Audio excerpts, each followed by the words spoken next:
વેન્ચુરા air company સાથે 2 કરોડ 33 લાખની ઠગાઈ. ભૂતપૂર્વ સીઈઓ પકડાયો. અમેરિકાનું લાયસન્સ અને 4700 કલાકનો ઉડ્ડયન અનુભવ.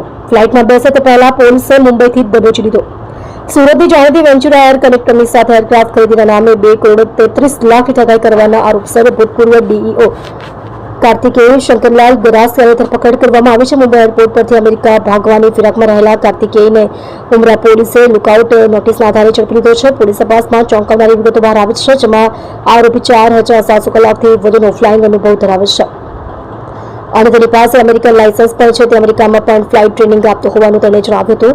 એરક્રાફ્ટ ડિલિવરી ન આપી રૂપિયા પૂરા ન ચૂકવ્યા. ઉમરા પોલીસના જણાવ્યા મુજબ ડુમસ રોડ પર ઓફિસ ધરાવતા મનુ મોહનભાઈ સુજીતરાએ 30 સપ્ટેમ્બર 2019ના રોજ ફરિયાદ નોંધાવી હતી. ફરિયાદમાં જણાવ્યું હતું કે વેન્ચુરા એર કનેક્ટ કંપનીમાં સીઈઓ તરીકે ફરજ બજાવતા કાર્તિકેય ગરાસિયાને એરક્રાફ્ટ ખરીદી માટે સત્તા આપવામાં આવી હતી.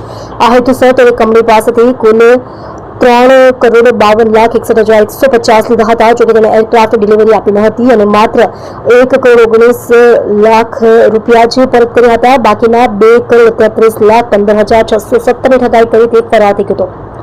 અમેરિકા ફરાર થાય તે પહેલા તેને ઝડપી લેવાયો. આ અંગે ઉમરા પોલીસે ગુનો નોંધ્યો હતો અને તેની શોધખોળ શરૂ કરી હતી, પરંતુ તે મળી આવ્યો ન હતો.